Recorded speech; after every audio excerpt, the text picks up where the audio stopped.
Y los fariseos, a pesar que creían en la resurrección, ellos pensaban que la victoria iba a ser temporal del pueblo de la primera alianza y que ellos iban a tener un rey, Mesías, que iba a derrotar a todos los otros pueblos, al estilo de David. Y entonces no lograban hacer compatible su expectativa de la vida sobrenatural y de la vida eterna en la que creían, porque simplemente esperaban y su expectativa era temporal,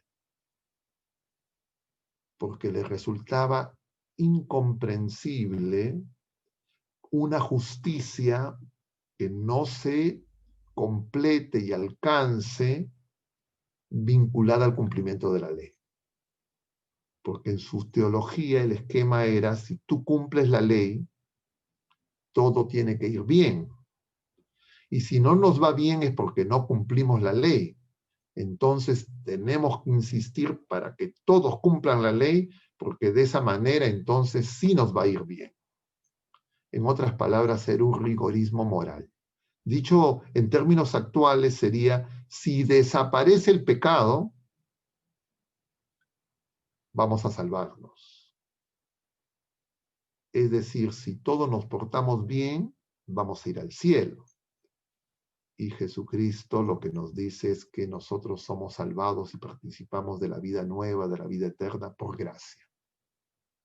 Y que la vida moral es consecuencia de la vida en gracia, que es consecuencia de la vida en el Espíritu, y no es la causa de nuestra salvación, sino son los frutos de la vida nueva.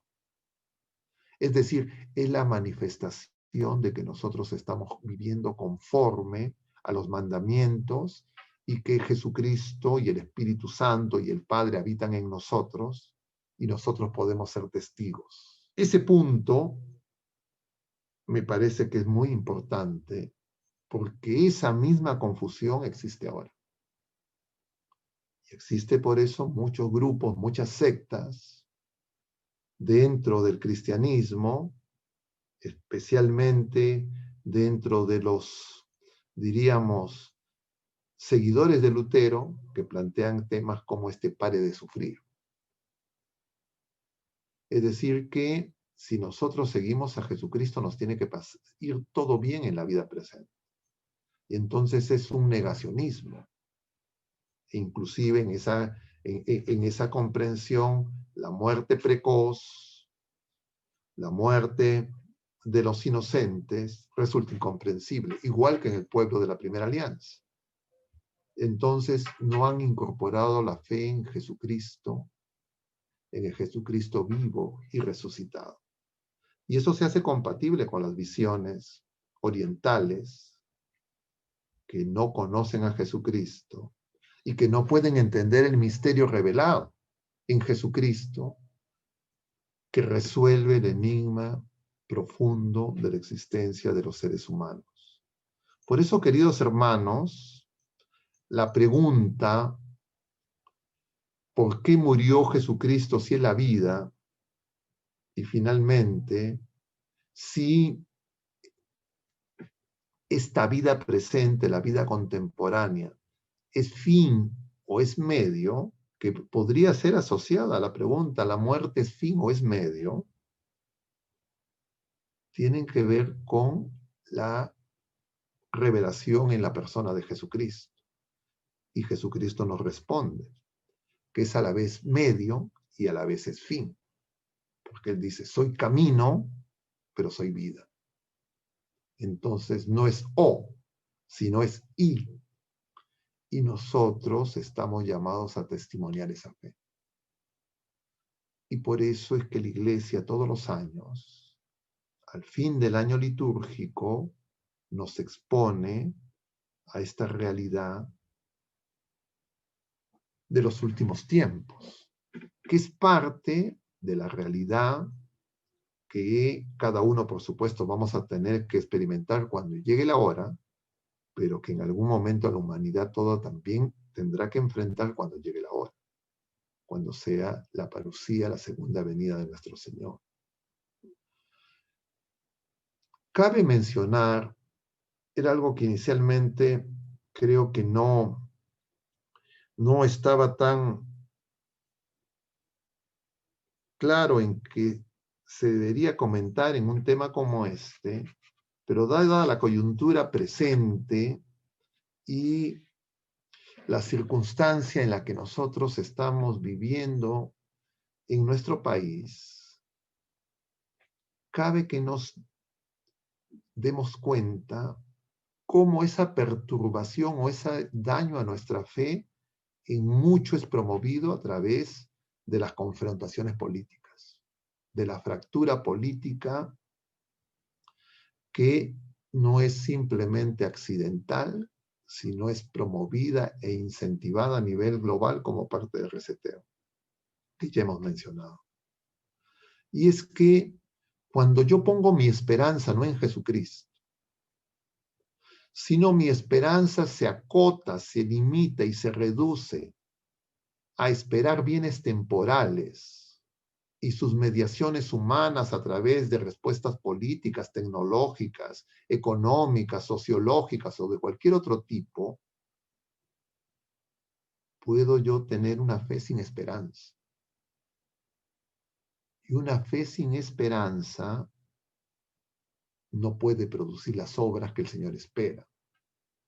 Y entonces seremos como esa higuera que no da fruto y que el Señor maldice y que se seca, que figura de la primera alianza del pueblo de Israel.